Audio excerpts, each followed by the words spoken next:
was like, come on, you big dummy. So is it truly a broken record? Yeah, that'll go in the record books as Caitlin Clark is the all-time, whatever it is. I don't even know what the number is, but. With that being said, you big dummies, you getting paid now. Right. Everybody now has an opportunity to pull up their chair and have a seat. Your peers, they will recognize, her game, but they won't recognize her impact. Right. For months, the debate around Caitlin Clark has been less about basketball and more about noise. Not ordinary criticism either. The kind that ignores basic facts, repeats the same talking points, and keeps escalating until it becomes a storyline of its own. Sheryl Swoopes has been at the center of that storm, tossing out claims that never quite line up with reality, then shifting the framing when the numbers and dates get checked. That is what made Cheryl Miller's recent comments feel like a turning point. Miller did not offer a polite disagreement. She treated the entire narrative like what it is, a pile of misinformation dressed up as analysis. On all the smoke, she challenged the accuracy, questioned the motive, and dismissed the routine of turning Clark into a target. It was direct, unsentimental, and impossible to brush off because Miller is not a random voice. She is a basketball authority with history, credibility, and a connection to Clark that goes beyond headlines. The bigger question is why this has been allowed to linger for so long. When you strip it down, the pattern is familiar. First comes the age smear, the insinuation that Clark had some kind of built-in advantage because she was supposedly older than everyone else. It is an easy jab because it sounds technical, like it is based on eligibility rules and roster math. But the timeline is not complicated. Clark followed a normal college path, and the exaggerated version of her age collapses the moment anyone checks the basic details. Then comes the next layer, the shot hunter label. The insinuation that she's only piling up points. Caitlin Clark right now probably takes about 40 shots a game. Here we go. I know you like that. Hell yeah. I said that because when she comes to the league, regardless of what team she goes to that has vets on that team, she probably ain't gonna get 40 shots a game. That her style is empty, that her teammates are forced to accommodate a selfish player. It is the kind of criticism that can be repeated without context because it leans on a stereotype. High usage guard equals bad teammate. The problem is the game does not support it. Clark's gravity is real. Her passing is not a side note, and the way defenses contort around her creates opportunities that do not show up in a simple argument about shot totals. Miller's response matters because it reframes what is actually happening. This is not a fair debate between two basketball minds who simply disagree. One side is dealing in verified facts and on-court impact. The other side keeps recycling claims that do not survive contact with the record. When a legend like Miller decides to say it plainly, she is not just defending Clark. She is calling out a culture that rewards loud takes over accurate ones. And there is another layer to it that Fever fans have already started to sense. If respected voices are willing to put their names on this, publicly and without softening the words, it signals something about where Indiana is headed. Not just in terms of attention, but in terms of legitimacy. A franchise with a real engine now has a spotlight, and the people who understand basketball are starting to draw a line between serious evaluation and performative dismissal.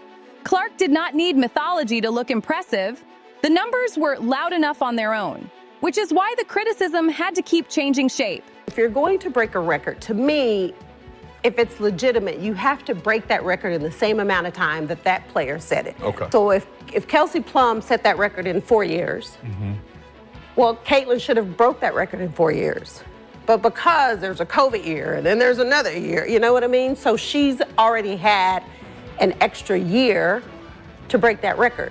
So is it truly a broken record? Yeah, that'll go in the record books as Caitlin Clark is the all-time, whatever it is. I don't even know what the number is, but that's the way it'll be. And I don't think it should be. One of the most repeated jabs was the volume shooter label, as if her production was inflated by endless attempts. The reality is straightforward. Clark averaged 22.7 shots per game. That is a heavy workload, But it is also the workload you expect from the engine of an offense that lives and dies with her gravity. And if you want to treat that number like proof of selfishness, the comparison gets awkward fast. Swoopes herself averaged 19.2 shots per game during her senior season, only 3 fewer. That is not a moral failing either. It is simply the reality of how elite players carry teams. The irony is that the same usage that gets framed as a flaw for Clark was celebrated as necessity for others. When the shot count angle stopped landing, the target moved to the record chase. Instead of acknowledging what it takes to close in on an all-time scoring mark while still serving as a primary playmaker, the narrative shifted toward legitimacy. The suggestion was that Clark needed extra time, that she padded her totals, that it was not comparable to the greats who came before, but the timeline never supported that implication. Clark broke the record in 4 seasons, the same basic span as other college stars in the conversation. Yes, the COVID eligibility rule existed, and yes, she could have returned for an extra year if she wanted to. The point is that she did not use it. The record was not a 5th-year trick, it was a 4-year accumulation built on nightly pressure, constant defensive attention, and a style that changed what opponents had to guard.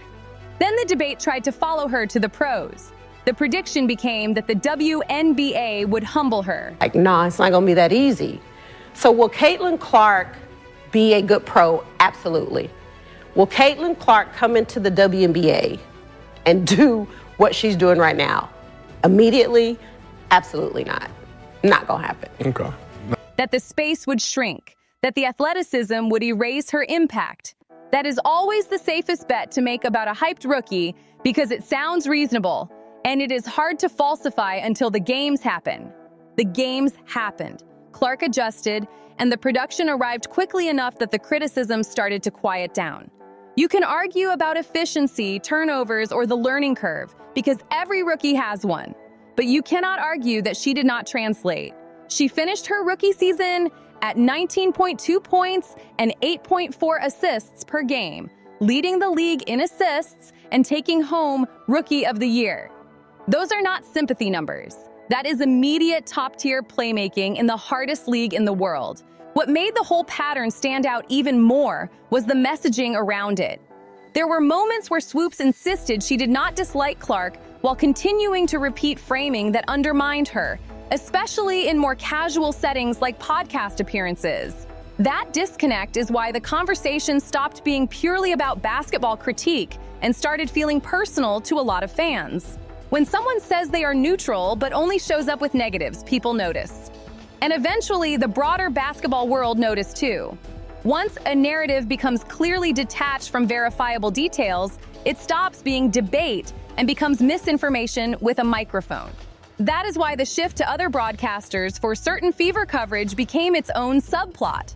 It was not about silencing disagreement, it was about credibility.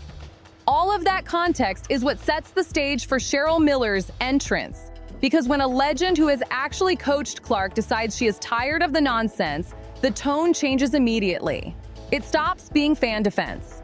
It becomes an authority figure drawing a line between honest analysis and lazy distortion. Cheryl Miller did not drift into the Caitlin Clark conversation with soft praise and careful wording.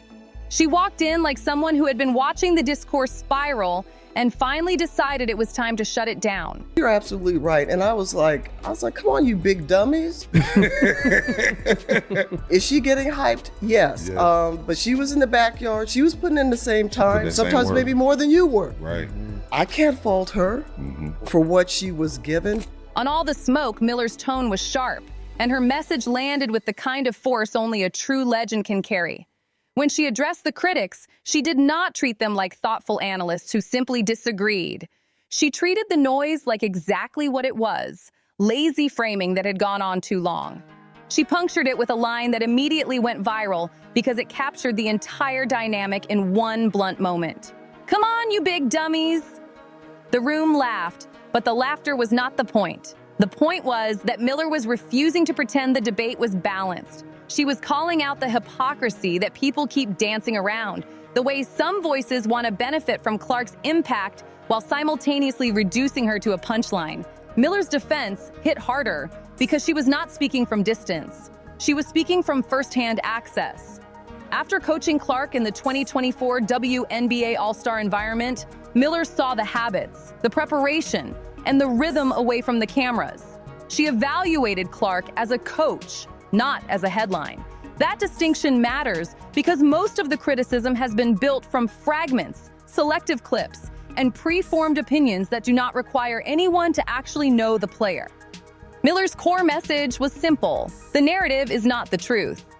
The version of Clark that gets pushed by critics, the selfish chucker, the manufactured star, the player who cannot translate, does not match the reality you see when you watch her work and understand what she is being asked to do. Miller made it clear that Clark's approach is serious, her intent is team-oriented, and her talent is not a marketing illusion. It is basketball substance. Recently coached the WNBA All-Star game.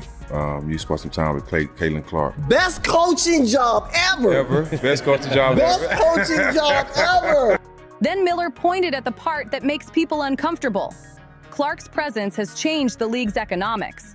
She has pulled attention, ticket sales, ratings, and sponsorship energy into the WNBA in a way that reverberates past one franchise. That impact does not only help Indiana, it raises the entire ecosystem.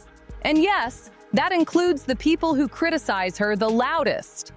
Miller did not need to say it with a spreadsheet in her hand. The implication sits right there. You cannot cash the checks created by an expanded spotlight while insisting the spotlight is meaningless. What took the segment from strong to memorable was how personal Miller made it, not in a gossip sense, but in a human one. She described what she saw in Clark emotionally, especially early in the season when the Fever were struggling and the scrutiny was relentless. The details matter because they reveal what the public rarely sees. A rookie walking into the most intense attention storm the league has had in years, trying to adjust to elite defenders, tighter windows, and a new system, while also carrying the weight of being treated like a symbol. When Indiana finally got that first win, Miller did not treat it like a standard moment.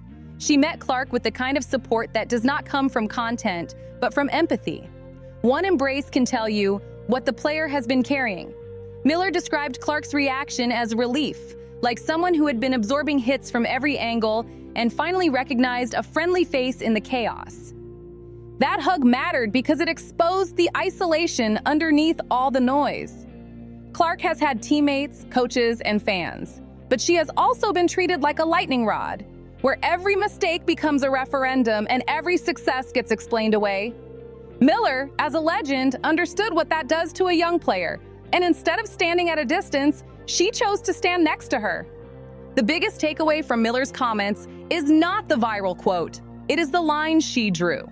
Clark is not a problem the league needs to solve. She is an asset the league needs to understand, protect, and build around. And when someone with Miller's credibility says that out loud, it forces everyone else to either engage honestly or admit they were never arguing basketball in the first place. In that early season moment, Cheryl Miller did not offer Caitlin Clark the kind of generic encouragement that sounds nice and disappears by the next game. She gave her something more specific, the kind of guidance that only comes from someone who has carried a sport on her back and understands what pressure does to a young star. I'm going to be honest because it needs to be said. I can relate to that young lady, and I felt for her. Mm-hmm.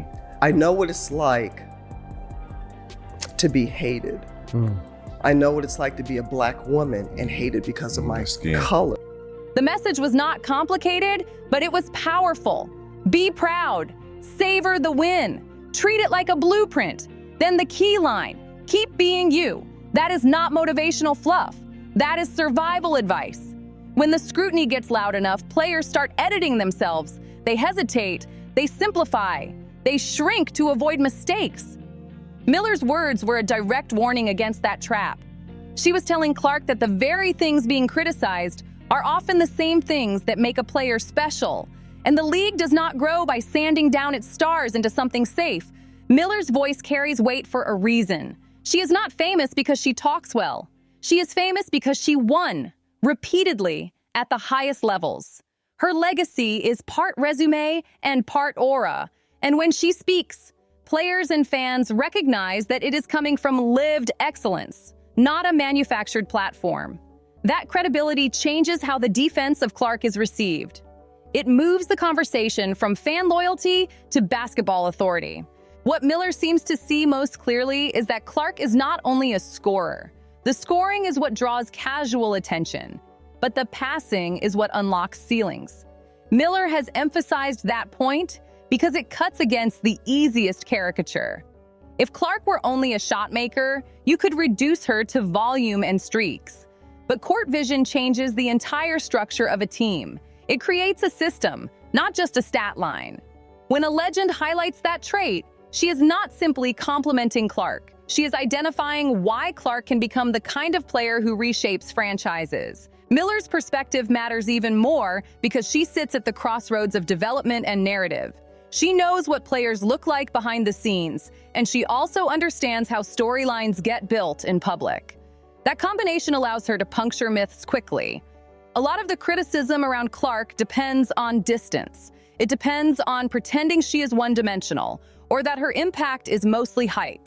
Miller's firsthand experience, especially around the all-star environment, makes that framing harder to maintain because she is evaluating process, not perception. The all-star moment also set something else in motion. It was not just a temporary partnership. It was the beginning of a relationship that could matter for Indiana long-term if it continues to deepen.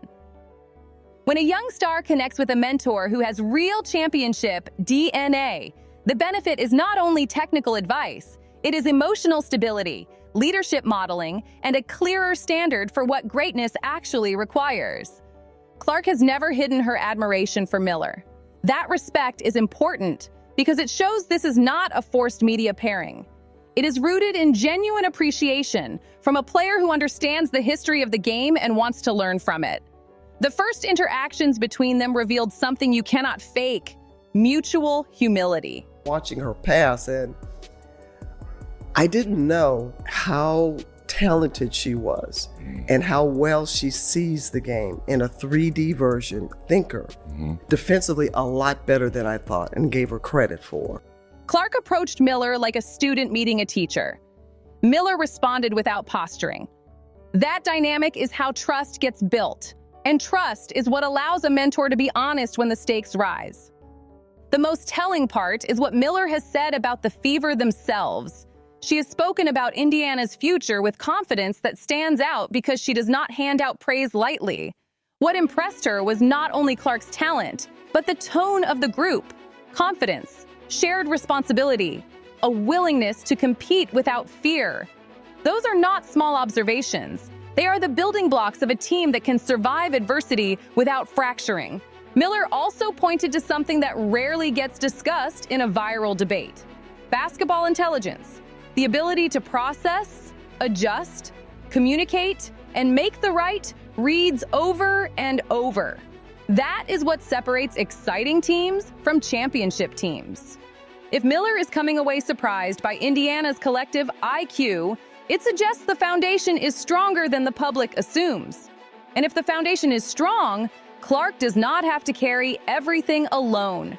She can lead a real system, which is exactly how a talented roster turns into a contender. Cheryl Miller's most revealing admission was not a flashy compliment or a viral line. It was the quiet surprise in her voice when she talked about Indiana's basketball intelligence. She expected the athletic level to be high because that is the baseline in the WNBA. What caught her off guard was the mental sharpness, the way the young core processed the game, connected actions, and understood why things work, not just how to run them. That distinction matters. Plenty of teams can execute sets. The teams that win titles can diagnose what is happening in real time and adjust without panic. They recognize coverages early, they communicate, they make the extra read, and they stay connected when the first option is taken away. Miller was essentially saying the Fever are further along in that cerebral dimension than people assume. And that is the kind of foundation that changes a franchise's timeline. The most interesting development in Indiana is not just another year of Clark's growth or another offseason of roster tweaks. It is the relationship forming between Clark and Miller. and what that relationship could mean when the pressure spikes. Mentorship in sports gets tossed around like a cliche, but real mentorship shows up in the moments when a player is overwhelmed, when the narratives get heavy, and when the responsibility starts to feel isolating. Clark has spoken about Miller with the kind of respect that sounds personal, not performative. She talks about Miller as a pioneer, someone whose presence matters, someone whose personality radiates. That tells you this connection is not built on headlines. It is built on admiration. And it goes both ways. Miller is not simply endorsing Clark as a popular face. She is praising the hardest thing to fake: vision. The way Clark sees the floor, the way she anticipates movement, the way she manipulates defenders, the way she turns chaos into structure. When Miller describes Clark as seeing the game differently, almost like a more dimensional version of the court, she is talking about a rare trait that separates star players from system changers. Great scorers can carry you through stretches. Great passers can organize you.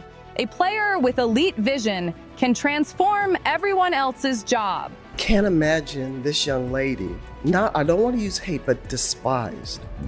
And people just having, she brought some on herself a little bit because she's cocky for a good reason. Confident. And I love that about her. But to watch the dynamics and the media, they had their narrative. And I was pleased and proud to see the narrative wasn't the truth. That is why the praise carries weight. It is not a compliment built for social media. It is an evaluation from a mind that recognizes what championship engines look like. And that brings the conversation back to those words Miller gave Clark earlier. Proud of you. Savor it. Use it as a formula. Keep being you. The important part is the formula. Miller was telling her that winning is not an emotion, it is a repeatable process. You take the feeling of a breakthrough moment and you turn it into standards. How you prepare, how you respond to runs, how you lead when your shot is not falling, how you keep the team connected when the outside noise tries to split the room. That is why this alliance stands out against the backdrop of ongoing criticism. Some voices keep recycling the same talking points, questioning legitimacy, minimizing impact, and pretending the league is not changing in front of them. Miller is offering a different model, one rooted in truth and continuity. A legend looking at a new star and refusing to treat her success as something that needs to be apologized for. Indiana's future is not only bright, it is structured. A young core with confidence, a player who bends the court, and a mentor who knows what greatness costs is a serious combination. If the Fever continue to build the roster around that identity, pace, spacing, and fearless decision-making, they stop being an exciting story and start becoming the kind of team nobody wants to face in a best-of-series. With this level of belief and guidance in place, the question is no longer whether Indiana can compete, it is how quickly they can turn potential into a run that ends with hardware. The loudest part of this saga was never the numbers. It was the insistence that the numbers did not count. The idea that Caitlin Clark had to be explained away, diminished, reframed, anything except understood on her own terms. A league that has been begging for mainstream oxygen suddenly got it. And instead of simply embracing the moment, certain voices chose to police it. They acted like the spotlight was a problem, like the attention was undeserved, like a young star should have to earn respect twice, once on the court and again in the court of public approval. Cheryl Miller did not just disagree with that energy, she rejected it. She made the conversation honest again by forcing everyone to confront what they have been watching in real time. This is not hype carrying Clark. It is the reality of what happens when a rare talent enters a league that is finally ready for a new center of gravity. Clark is not a marketing trick. She is a basketball engine. She is pace. She is pressure. She is the type of player who makes defenders panic and makes teammates believe they can run with anyone. And the most important part is what Miller recognized beneath the surface. Clark is not surviving this environment by accident. She is enduring it because her identity is built for it. The work, the discipline, the court vision, the willingness to make the hard pass, take the hard shot, and keep moving even when the noise is designed to make her hesitate. That is why Miller's guidance mattered. Keep being you. That is not a slogan. It is a strategy for staying dangerous when the world tries to shrink you. That is also why the Fever's future suddenly looks different. When a legend sees a young roster and calls them fearless, when she admits she was surprised by their basketball IQ, when she talks about a team that shares and competes without flinching, she is not selling optimism. She is identifying the raw material that contenders are made of. If Indiana continues to build around that identity, the next chapter will not be about whether Clark belongs, it will be about who can stop what she is building, because this is what the critics miss. Every attempt to tear her down has only clarified what she is. The misinformation, the moving goalposts, the awkward backpedals, the performative, "I do not dislike her" disclaimers, all of it has exposed the real issue. Some people were never comfortable with a new face becoming the gravitational center. Not because she is not good enough, but because the shift challenges old hierarchies, old gatekeepers, old storylines that used to control the room. Miller walking into that space and speaking plainly did more than defend Clark. It created permission for the rest of the basketball world to stop pretending. Permission to say the quiet part out loud.